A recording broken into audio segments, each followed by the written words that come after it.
Good morning and welcome to the second episode of the program called Going Back to Your Roots. My name is Princess Dipuo, the President of the South African Royal Kingdoms Organization.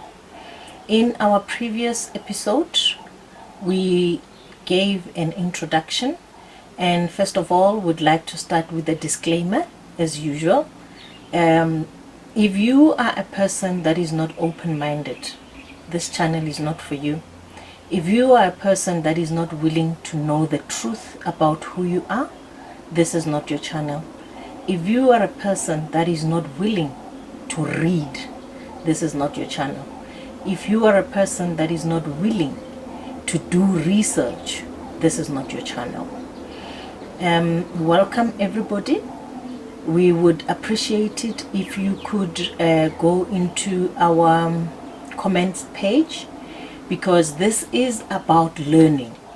This is a program where we need to go back to our roots as African people, in particular Southern African people, going back to our roots, knowing who we are and connecting with the self. In the program we say a tree that has been cut off from its roots will never grow. It will surely die. So we need to reconnect with our origins. We need to go back to who we are.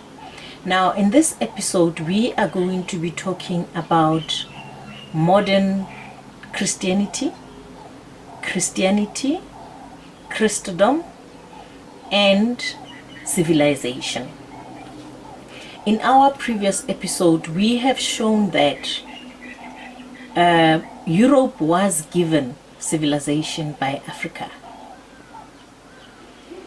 There were 4 stages that we had. We had the golden stage, we had the bronze stage, we had the iron age stage. Now, during the iron age stage, which was the ice stage, there was no Europe, but there was Africa. In our previous episode, we have shown that here in South Africa, in Gauteng, we have a cradle of humankind, and it is believed by scientists that South Africa could possibly be the place where this civilization for the past 6,000 years has actually started. Remember, every 6,000 years the world resets itself.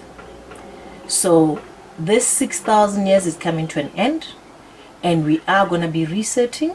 So some scientists, there's a school of thought that believes that survivors of the past 6,000 were here in South Africa, and probably and possibly we are going to find survivors of this current 6,000 when it resets will come from South Africa again. Maybe that's the reason why everybody wants to be in South Africa and everybody flocks in South Africa. Having said that, it means that South Africa as a country, we are the people that actually started a modern civilization. Civilization started here. Christianity started here. We just didn't give it a name. We didn't call it Christianity. We lived it.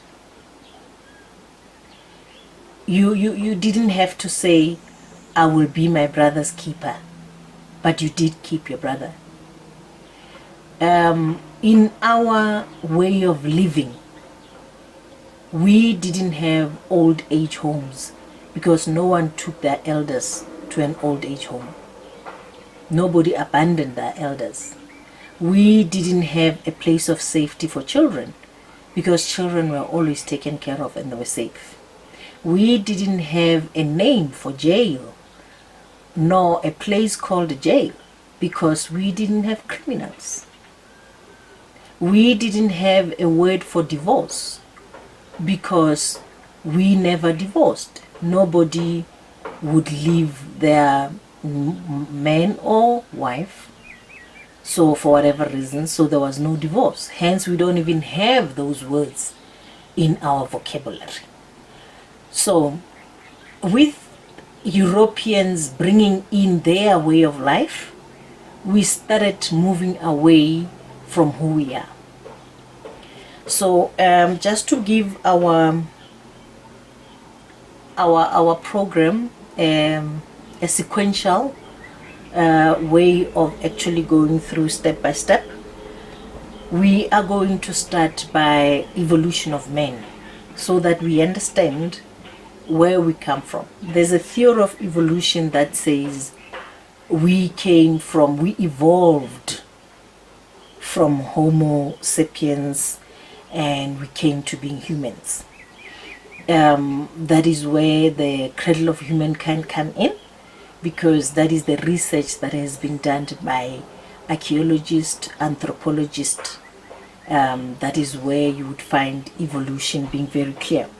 So according to evolution, I've got my notes here. Bear with me. If you see me looking down, you must know I'm looking at my notes. According to evolution, the world started about 10 billion years ago. That's when the world started. Others say there was a big bang. It just went boom, and there was all the pieces and then of God or the Creator. And there's a school of thought that says the Creator wanted to experience itself as the Creator. So it had to blow itself up into small pieces, then it can experience itself as who it is, as the Creator. So that is a school of thought. And then 2 billion years ago, that's when we had our first life in the world. 400 million years ago, we started having fish and animal. 300 million years ago, we had animals that could live in water and on land at the same time. Through 270 million years ago, we had reptiles. So reptiles were here before mammals. Mammals were here 150 million years ago. That's when we started having mammals and birds. And then that's when the apes started. 40 million years ago, that's when we had apes in Africa. Like we say, life started in Africa. There was no Europe at this point in time. And then 25 million years ago, that's when we started seeing the first human race.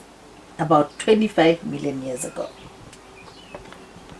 That is the research.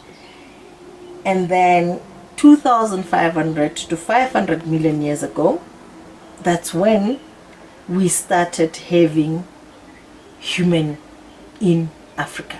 Remember, they've been from being apes, 4 legs, they started being Homo sapiens, they've got different names, but it's Homo something. If you go into the study of evolution, you'll get all those different Homos. But to become human beings like we are today is about 2,500 million years ago in Africa. Remember, we spoke about last time in our episode, we spoke about the Horn of Africa. The Horn of Africa is actually up northwest as you go into the Middle East. It's got the peninsula, the African peninsula, together with the Middle East peninsula. That's where you get the Arc of Africa. But bringing it back to us here in South Africa, if you look at research, it is unfortunate that we in South Africa didn't write. We didn't write, except for the writings that you will find when you go and visit caves and ancient sites. You would find writings on the wall. But we didn't take stones and started writing.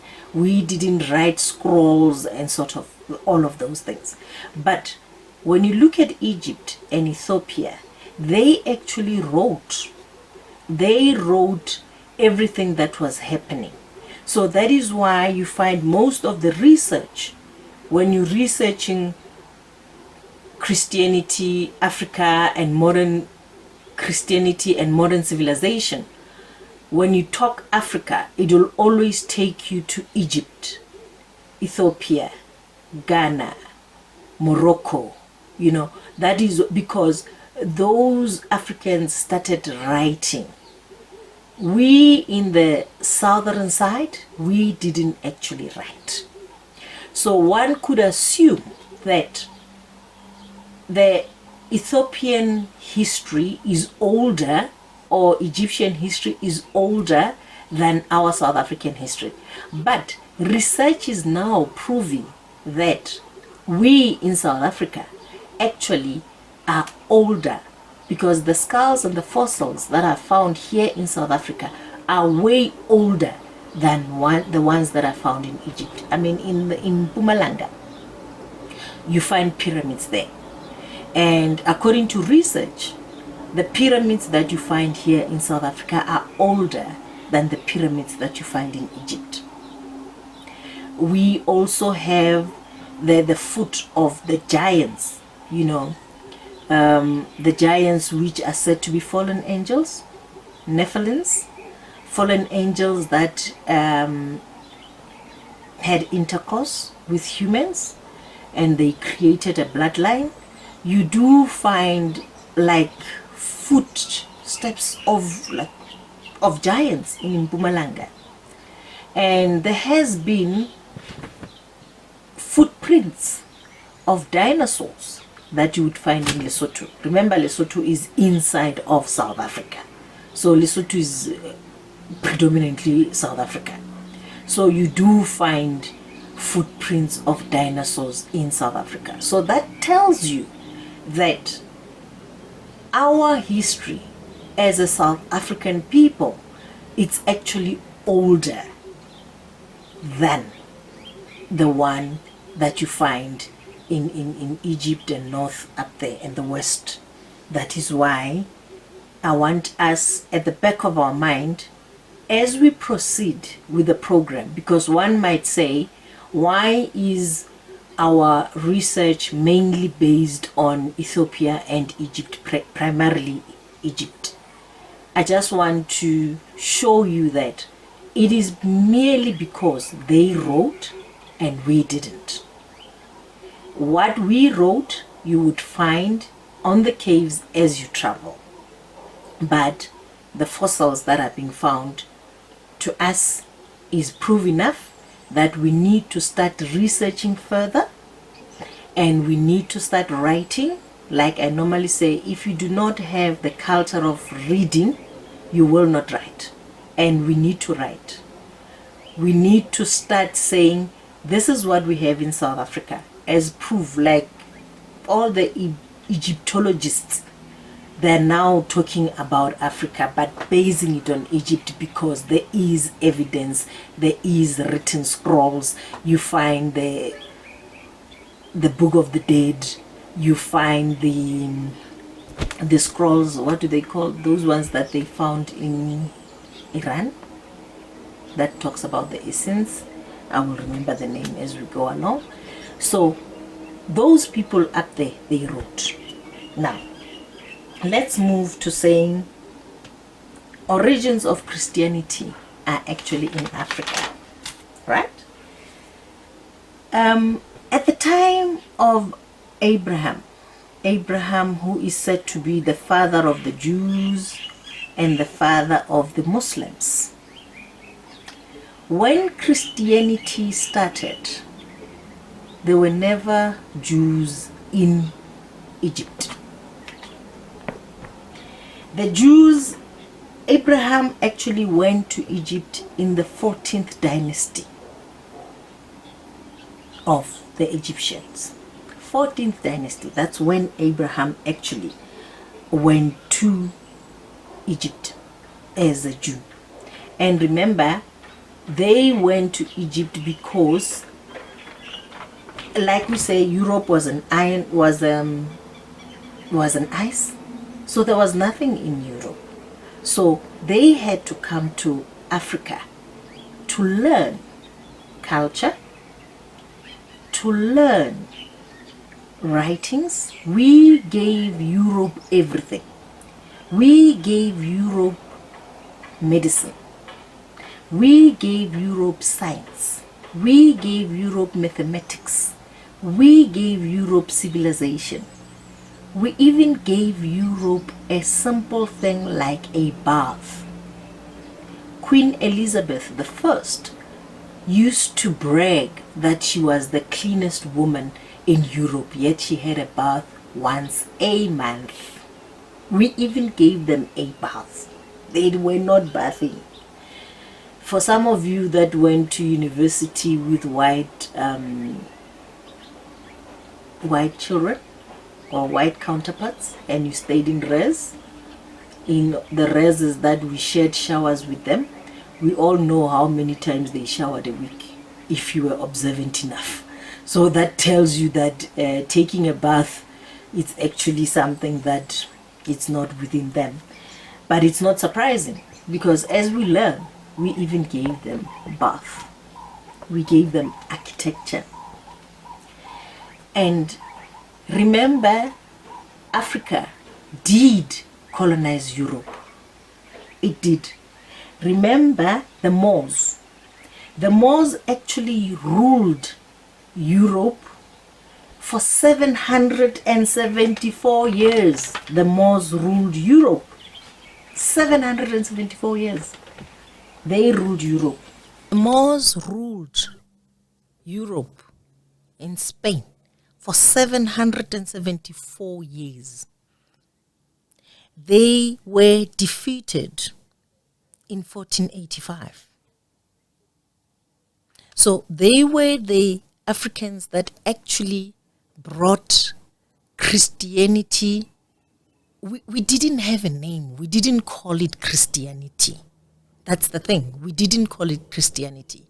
It was our way of living. So they took our way of living to Europe, in Spain, for 774 years. They even built a university. Built a university of Salamanca, which is a spitting image, a photocopy of the University of Jaizi in Ghana, the University of Sanko in Mali, Timbuktu. So they were exactly the same. So that shows that even architecture, Europeans found architecture from Africans. So there is practically nothing that we didn't give to the Europeans. We gave Europeans everything. I would like us to look at what are the elements of religion. There are 3 elements of religion. We have 1, the first element being symbols, the second element being myth, the third element being rites. We have already laid the foundation to say that Christianity started in Africa. We just didn't call it Christianity. It was our way of living. And the part of Christianity was the spiritual part of it. We are spiritual beings having a human experience. So what has happened when Europe stole Christianity from us?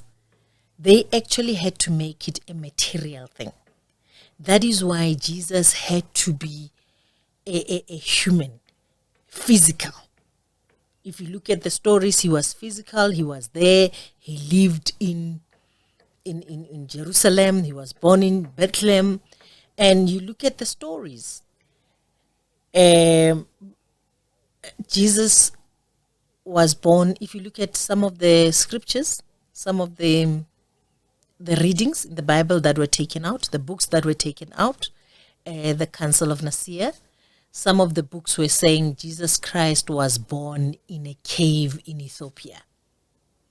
But after Council of Nicaea, it says no, he was born in Bethlehem in a stable. Because they had to change and steal everything.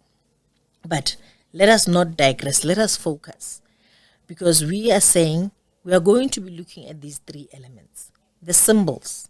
When you look at the writings on the walls, you would see that there were a lot of symbols that were used in the writings. When you look at the stories, the myths, the stories that are being told, and you also look at the rites, there are all the rites of passage that has to be followed.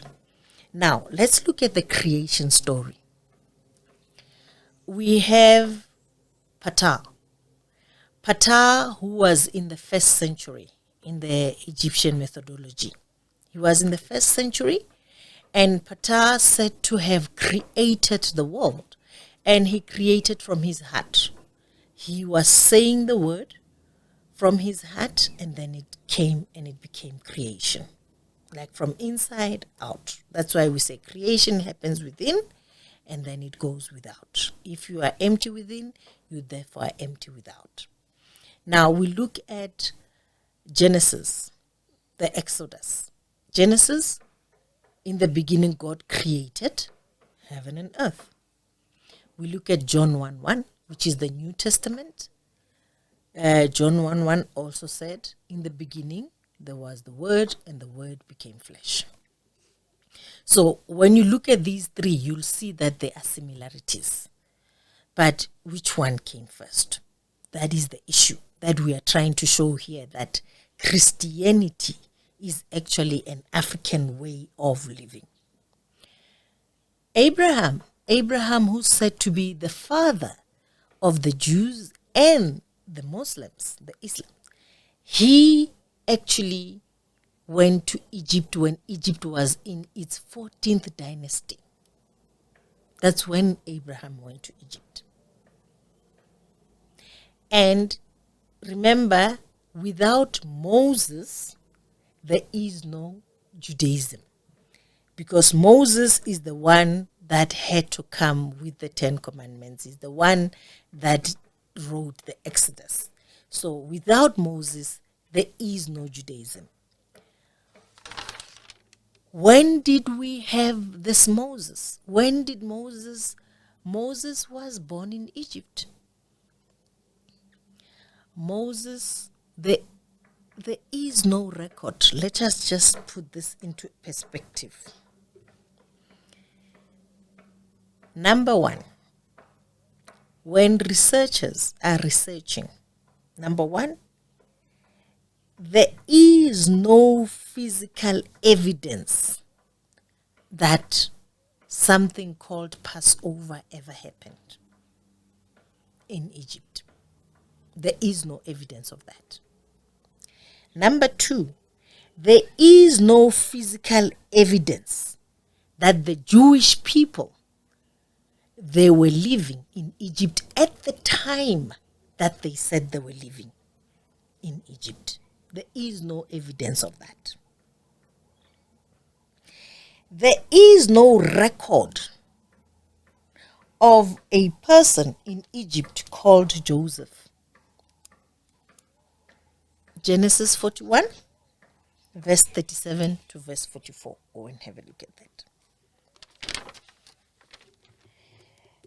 There is no record of Jewish person living in any of the Pharaoh's houses in Egypt. Remember the story of Moses? It says Moses was left by his mother at the bank of the river, and then she was taken by one of the Pharaoh's daughters and was raised in Pharaoh's home. There is no record of any Jewish person with any of the pharaohs that has ever lived in Egypt. There is no record like that. Let us look at Moses. Moses was an African man, and Moses said to have left Egypt because he had killed one of the Pharaoh's soldiers. We are never told which Pharaoh it is. As a matter of fact, in our teachings, it's like there was one Pharaoh, and it was not like that. In ancient Egypt, all the kings were called pharaohs. So there has been a pharaoh from the first dynasty. So which pharaoh did Moses kill his soldier? And that was Pharaoh Ramesses II. Pharaoh Ramesses II is the one that Moses killed his soldier. Both Moses and Pharaoh Ramesses were Africans. They were not Europeans. Now, Moshe, was actually an African priest, not a Jewish priest. He was an African priest.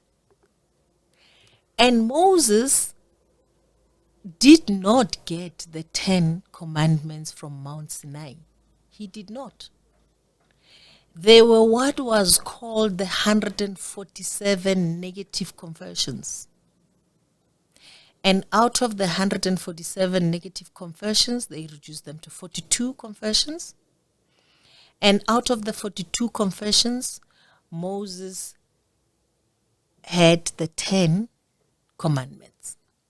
If you go and look at, remember I said people must be willing to do research. Do not take what I'm saying. You must go and research. If you go and look at the 42 negative confessions, you will see that you are going to find the 10 commandments there in the negative confessions. Confessions like, I shall not commit adultery. I shall not lie. But because there were confessions, they says, I did not utterize. I have not committed adultery. I have not stolen. I have not slain any man. You know, those are the 42 confessions, which is where the 10 commandments came from. And let us look at the similarities of other stories that we can compare. Let us look at the Cain and Abel story. The Cain and Abel story, it is not the first story. We do have a story of Orisis, Pharaoh Orisis, that was killed by his brother so that he can ruin over his kingdom. The Cain and Abel story. So it was not the first. There was the story of Orisis that actually was killed by his brother. And let us look at another story. Let us talk about the virgin conception. The virgin conception, Virgin Mary. It's called the Immaculate Conception. We do find in Egyptian stories the story of Immaculate Conception, of Isis. If you go to the temple in Abydos, in the temple of Sataywan, you would find there the story written on the walls of a pharaoh that ruled up to 1298, where it actually shows the Immaculate Conception of Isis when he was giving birth to Horus. You know, and this story happened 4,100 BC, 4,100 years ago. It happened in 4,100 years ago. And then you add 2,000 years of Jesus. That gives you 6,000 years of the Christianity, the time frame that Christianity was born. And then you can see that Christianity actually started in Africa. They took the story of Isis and Horus, and they had to physically create this Virgin Mary. The worst thing that colonization has done was to colonize God and make him white. That is the worst thing that they've ever done. They've colonized the image of God and made it white. Let us look at when Christianity was taken out of, the spirituality was taken out of Christianity, and it was made a material thing. Now, there was a commission. Remember, let's now look at the Bible. The Bible at some point had 3,000 versions. And what is a version? A version is not a fact. It's something like the original. That is a version.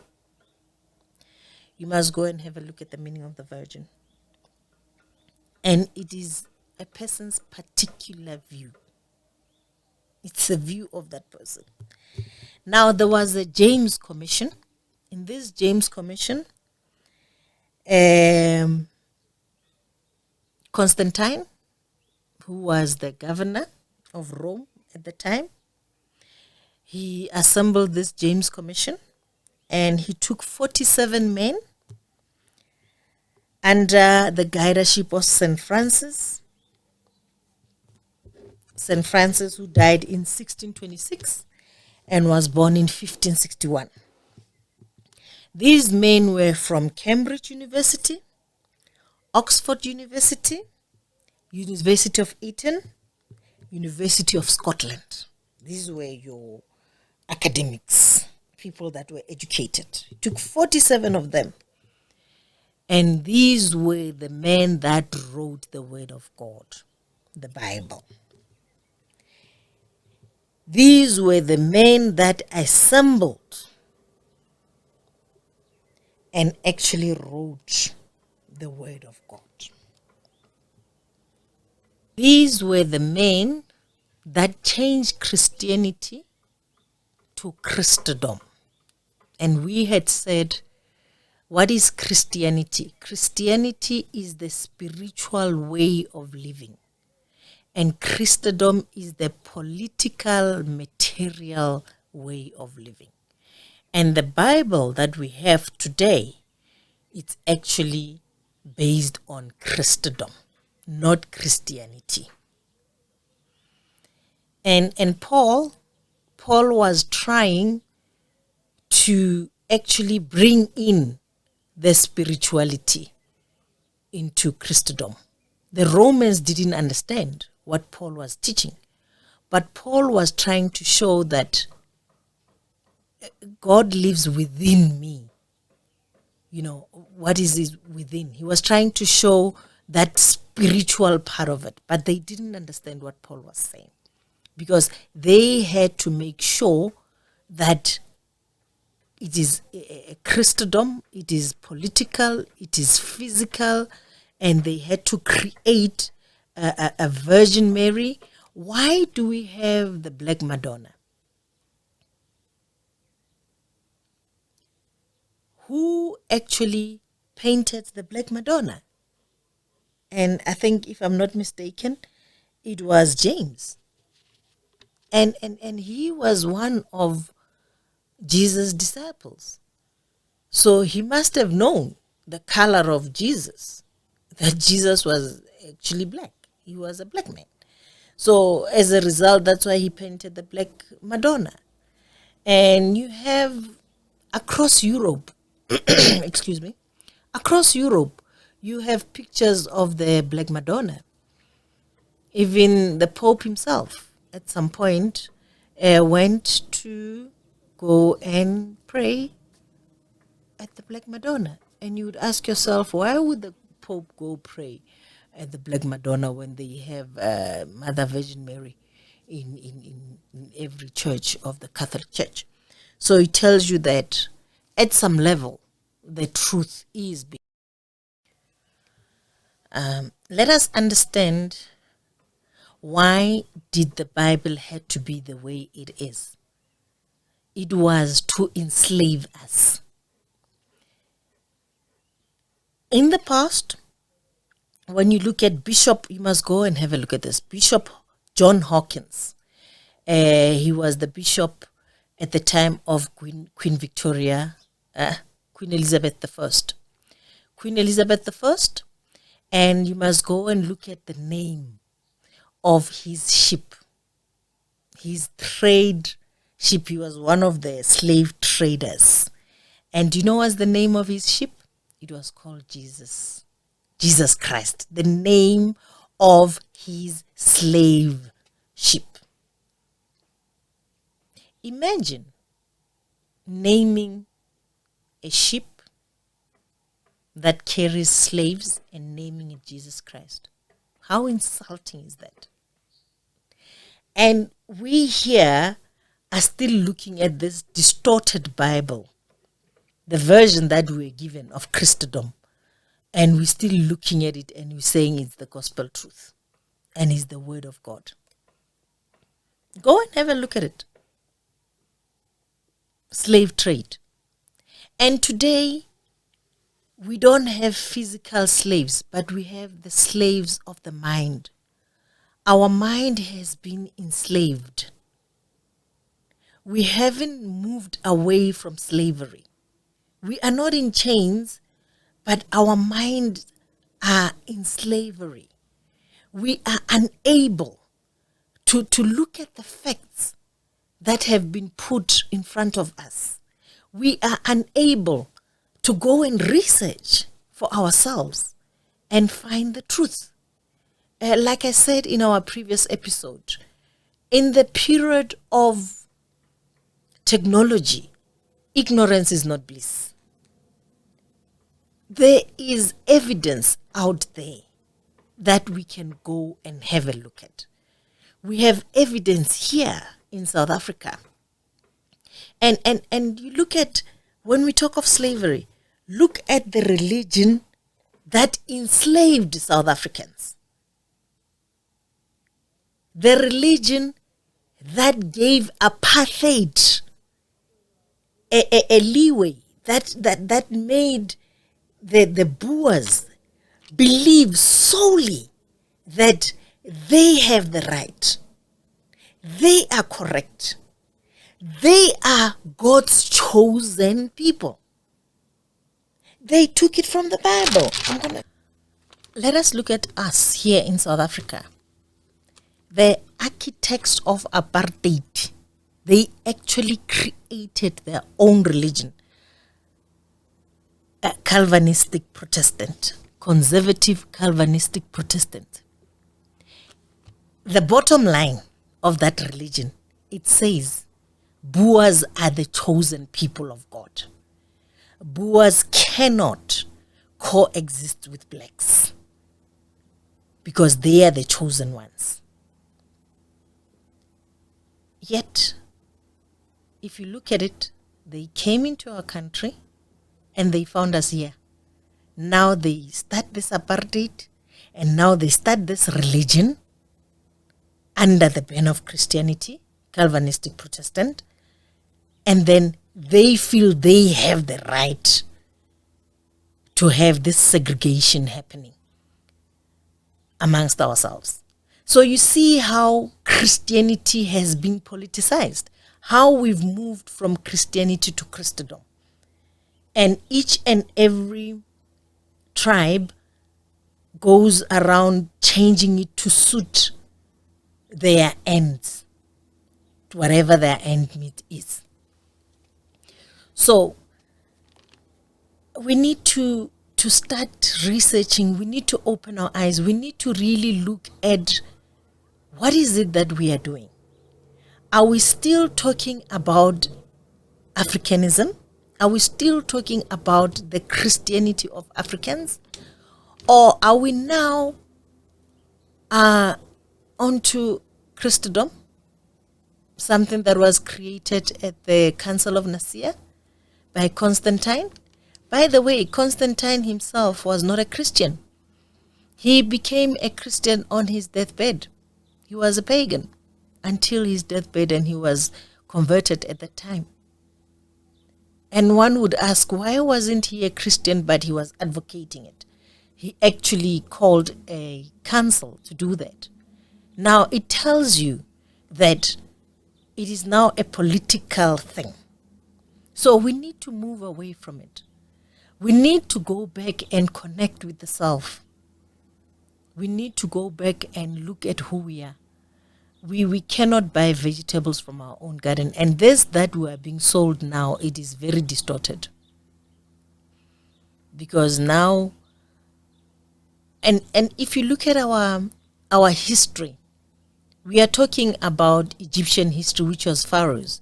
And these were kings. During the time of kings, we were actually, during the time when kings were leading the communities, we were living a better life because spiritually we were connected to our roots. We were.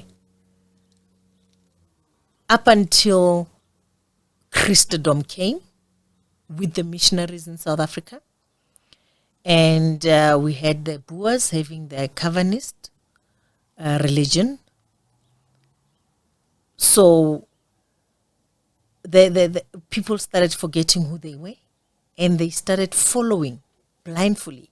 I mean, you look at South Africa, we have the Dutch Reformed Church, which is the Dutch church. We have the Roman Catholic. Romans were even bolder. If you go to Roman, wherever you are, whether you're in Uganda, Namibia, Zimbabwe, South Africa, Congo, it's Roman Catholic Church. That's how bold the Romans were. Anglican, which is named after England, Fora, which is named under France. So we are following all of these, and we call it Christianity. Is it really Christianity? Are we really following what we as Africans, as spiritual beings, have been following in our ancient times? So we need to interrogate ourselves with such questions so that we can go back and reconnect with our roots. I don't like to actually go into that space now, but what Christianity that came to us in South Africa, which is Christendom with the missionaries, it actually demonized our way of living. It actually demonized everything that we believed in.